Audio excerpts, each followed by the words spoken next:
du pays qu'on nous a volé. C'est ça notre combat. Donc l'homme a sa part, Dieu également a sa part. Comme le dit un grand philosophe, Saint Augustin, qui dit Dieu qui nous a créés sans nous ne peut nous sauver sans nous. Donc lèvons-nous pour battre, pour combattre. Réagissez-vous, comment jugez-vous la démarche de la SENCO et de l'ECC? Actuellement, on a vu comment est-ce que l'Église catholique, par le truchement de la SENCO, est allée s'associer avec l'ECC pour consulter les opposants, même ceux qui nous font la guerre. Comment jugez-vous cette démarche? Je veux prendre votre question dans le sens où quelle est les démarches de l'Église dans cette guerre. Parce que quand vous parlez de la scène, je ne voudrais pas nommer les entités. Non, parce que apparemment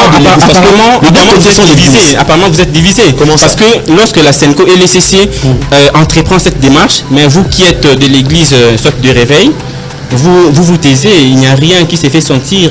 Silence radio de votre part. C'est comme si vous ne partagez pas cet avis-là. C'est l'Église qui est représentée. Donc, vous avez mandaté la SENCO et l'ECC pour vous représenter dans cette démarche. Nous sommes en guerre, mais Papa Tchomba. Nous sommes nous sommes en guerre. Quand en temps de guerre, il n'y a pas de tribus, il n'y a pas de couleurs, il n'y a pas de tout ça. Quand l'Église catholique prenne la voie dans l'optique de mettre la paix, c'est nous qui sommes représentés. Tout à fait. Quand l'ECC prend la voie dans l'optique de mettre la paix, c'est l'Église catholique qui est représentée. Parce qu'il disait clairement, si aujourd'hui le pays est menacé, l'Église catholique ne sera pas épargnée, l'ECC ne sera pas épargnée, aucune entité de ces religions ne sera épargnée parce que la guerre frappera tout le monde. Servir. Aujourd'hui, nous n'aurons que 2 rubriques. La première rubrique portera sur ce que doit faire l'Église en cette période de guerre. Nous sommes tous sans ignorer que nous sommes agressés par le Rwanda. Que doit faire l'Église? Quel doit être l'apport de l'Église durant cette période de guerre? Après cela, nous allons prendre la rubrique Actualité.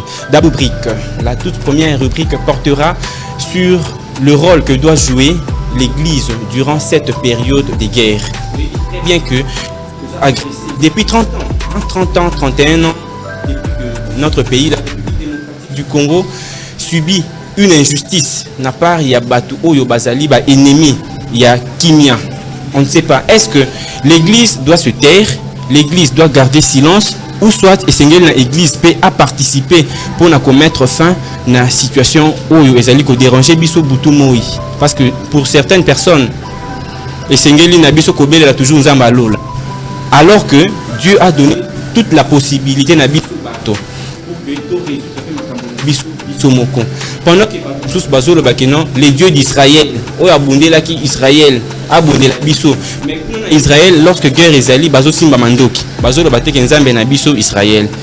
Il y a maintenant une problématique o ezali ko se faire sentir, hein? Voilà pourquoi on a voulu faire intervenir les hommes de Dieu. Bon, pas les hommes de Dieu, les prédicateurs, parce que tous nous sommes des hommes de Dieu. Hein, fidèles téléspectateurs, tel que vous le savez, hein, bon, mais ça n'en a déjà, hein, déjà comment je preste.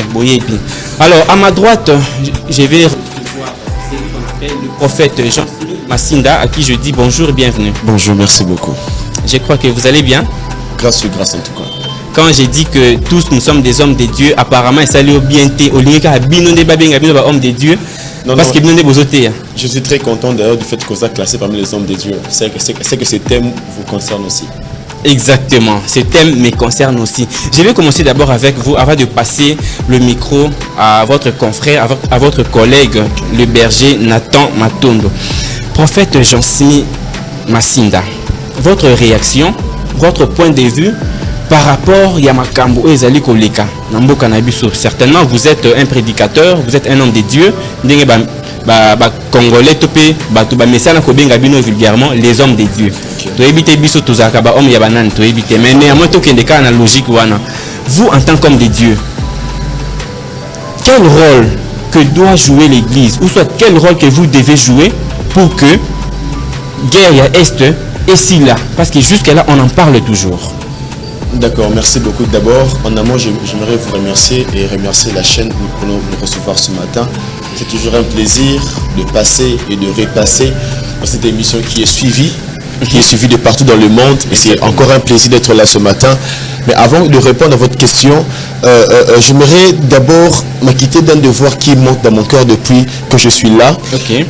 Je vois cette émission ou bien cette chaîne, bien l'émission de ce matin différente par rapport aux autres qu'on a eu déjà passé, le temps passé. Ok. Je vois les enjeux de cette émission être tellement élevés parce qu'on parle d'un sujet très capital. Exactement. Un sujet qui concerne pas une partie du pays, mais tout le Congo en entièreté. Alors j'aimerais, avant d'aller à répondre à votre question, j'aimerais directement encourager d'abord notre armée.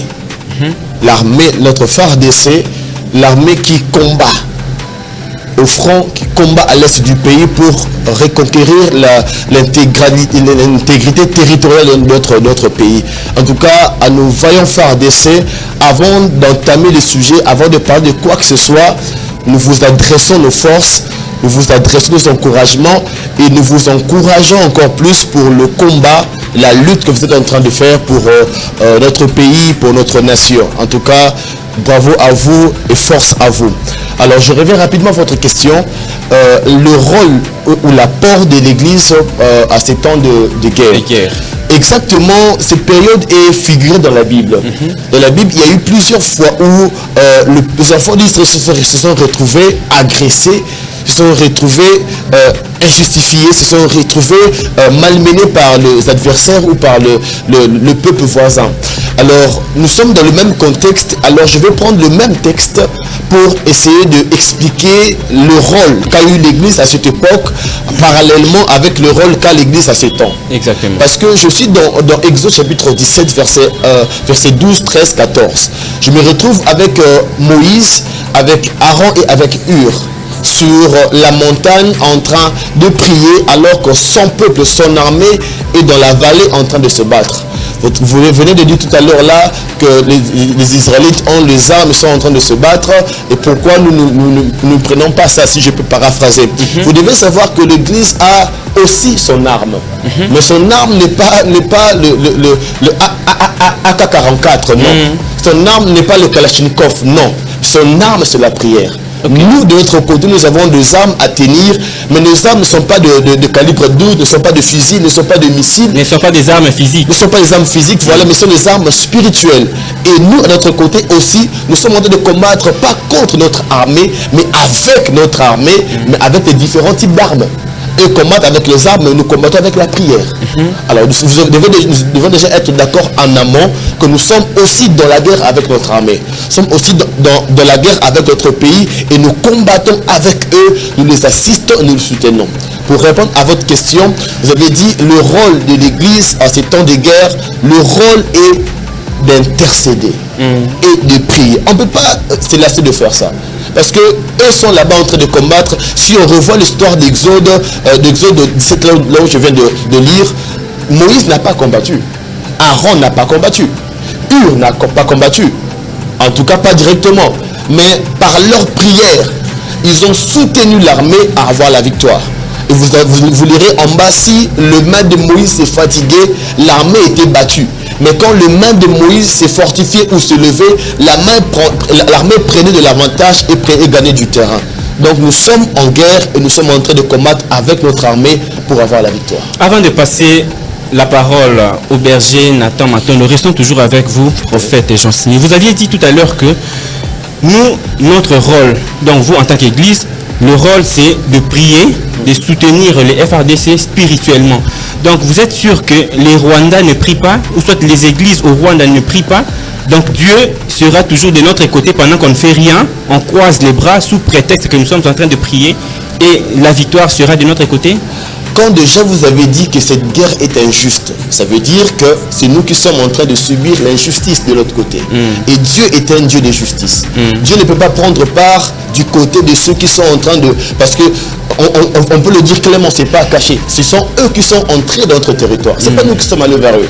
C'est eux qui sont venus dans notre territoire. Ils sont en train de violer une partie de notre pays. Alors c'est eux qui sont en train de commettre des erreurs et des fautes. Et notre Dieu qui est juste va écouter la prière qui est faite dans la justice. Nous sommes en train de subir une injustice et quand nous prions, notre voix sera entendue par rapport à leur voix. Cette guerre dure déjà 3 décennies. Pendant tous ces temps, les églises, les pasteurs, les hommes de Dieu prient. Mais la guerre persiste. on peut dire que non, c'est parce que nous prions mal, ou c'est parce que la raison ou le problème est ailleurs. Dans Exode, lorsque les enfants d'Israël étaient en train de demander leur libération, dans la Bible, nous croyons qu'ils ont été libérés après une semaine. Mais non, ils ont fait 2 années. Vous remarquez, avant que le peuple ne vienne, ce n'était pas du coup que Moïse est allé chez le roi, chez Pharaon, disant, et demandant de libérer le peuple, et directement le peuple a été libéré. Non, ça a pris du temps. Ça a pris du temps, mais la persévérance a payé, surtout la persévérance avec Dieu. Cette guerre, nous sommes en train de combattre avec la persévérance dans le Seigneur. Nous allons la vaincre, parce que le Seigneur est de notre côté. Donc, ce n'est pas du jour au lendemain. Quand vous nommez 30 ans, c'est beaucoup. Mais nous continuons à persévérer et nous savons que la victoire est certaine. Voilà, nous continuons à persévérer et nous savons que la victoire est certaine. Tels sont les propos du prophète Jean-Simi Massinda. Je vais passer maintenant le micro au berger Nathan, en attendant que le prophète va se reposer un tout petit peu. Vous prenez le micro, berger Nathan Matondo. Bonjour, bienvenue. Bonjour, merci. Je crois que vous allez bien. Dieu fait grâce, merci. Ah, je vous trouve un peu inquiet, hein? Qu'est-ce qu'il y a? Non, on est là. Vous êtes sûr que vous allez bien? Très bien, par la grâce. Une petite question de curiosité. La fois passée, le ministre de la Justice avait demandé à ce que les pasteurs organisent des prières pour envoyer tout l'argent d'offrande à l'est du pays. Vous l'aviez fait? Bon. Berger Nathan, vous l'aviez fait? Berger Nathan, vous l'aviez fait, oui ou non? Non, pas encore. Nous sommes en train Parce que vous continuez à soutirer d'abord des gros billets et puis vous allez envoyer. Non, bon, c'était une parenthèse. C'était une parenthèse. Hein. Il ne faut pas prendre ça en considération, fidèles téléspectateurs. Alors, vous aviez suivi l'exposé du prophète Jean-Simi Massinda. Nous allons mélanger les Français, le Lingala, les Chiluba, les Swahili. Il y a des interprètes. Hein. Nous avons des caméramans qui sont des interprètes. Même si on le vit à Chiluba, Papa Mukendi Akoloba. Ceux qui le vivent à Kikongo, Papa Didier Akoloba. Donc nous sommes vraiment à l'aise. Votre réaction par rapport à ce qui se passe dans l'Est de la République démocratique du Congo, est-ce que pouvez-vous dire que l'Église ne joue pas son rôle? Voilà pourquoi tu as toujours agressé, ou soit le problème est ailleurs? Bon, permettez-moi d'être bilingue comme allez-y, soyez vraiment à l'aise. Hein? J'aimerais dire une chose par rapport à la situation actuelle. D'abord, l'Église, le rôle qu'ils ont joué, et ça, mais il faut qu'on maximise encore l'effort. Ok. Dans le sens nini, premier effort, prophète déjà où tu colobes, nous devons prier. Il faut tout sembler. Plus nous serons en train de prier, et plus le Seigneur va agir. Ok. Et deuxième des choses, à part prier, nous devons aussi méditer la parole de Dieu. Ok. Parce que nous pouvons lire plus rapidement dans le livre de Philippiens 4, 6, 7, la Bible est en train de dire ne vous inquiétez de rien. Mais en toute chose, faites connaître vos demandes à Dieu par des prières et des supplications. Cela veut dire, excusez, au lieu de se lamenter, nous devons prier et supplier à Dieu pour qu'il vienne à notre intervention. Est-ce que je peux vous aider un tout petit peu? Permettez-moi vraiment de vous aider. On prend ce téléphone, puisqu'il y a la Bible dedans, vous le mettez là, comme ça soyez à l'aise. Allez-y. Donc c'est un peu ça ce que je disais. Donc ne vous lamentez de rien, en toute chose, faites connaître vos désirs à Dieu. Mais pendant que nous sommes tués, nous sommes massacrés, nous sommes violés, nous on doit s'inquiéter de rien. Apparemment, cet extrait biblique n'a pas sa raison d'être dans un moment où berger Nathan. Bon, sens on a le beliango ezake soki totiki mikumba na biso panzam totiki ba inquiétude na biso panzam le Seigneur va intervenir, il va agir. Na obite que tokanga maboko to selo te, mais prions en sorte que le Seigneur puisse agir dans la période où tozo le canon. Voilà le rôle que l'Église doit assurer. Est-ce qu'on peut dire que ce qui les lobbies persister toujours, c'est aussi parce que les pasteurs, les hommes de Dieu, les prédicateurs ont failli à leur mission? Pourquoi je dis ça? Parce que tout le monde d'ailleurs, bateau bazo diriger biso bateau bazo bazali ko soit quand même confiance à la population, mais après un moment donné, bazali ko changer langage. On a vu l'ancien président de la CENI, comment il s'appelait encore, Ngoï Mulunda. Il était homme de Dieu, ceux qui n'ont pas sanité, Azaki prédicateur. Mais aujourd'hui, il s'est métamorphosé en rebelle. On peut dire que là, quelque part, il y avait un jeu de l'hypocrisie, Nangambo ya église. Voilà pourquoi le pays est en train d'en pâtir aujourd'hui.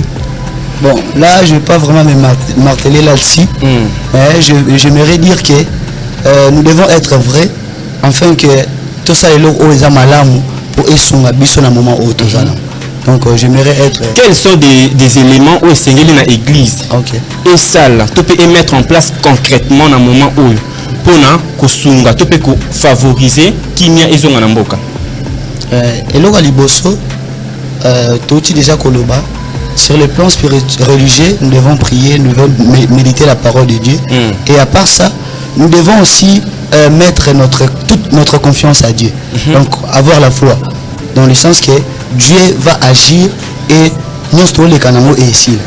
Voilà, Dieu va agir, nous sommes les canaux et aussi. Je redonne le micro à prophète Jean-Simé Massinda.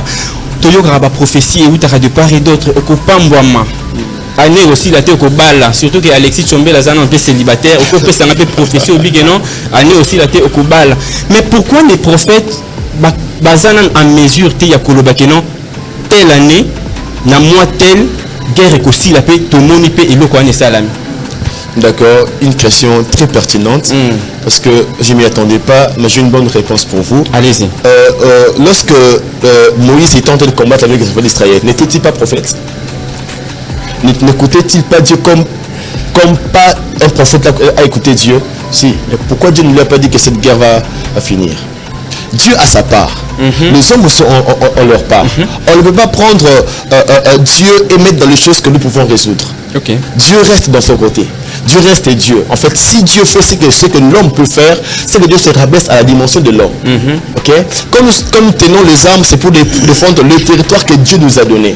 Quand Dieu a donné Canaan aux enfants d'Israël, était-ce à Dieu de venir combattre pour que Canaan reste aux enfants d'Israël? Non, c'était aux enfants d'Israël de combattre pour garder l'intégrité du territoire que Dieu leur a déjà donné.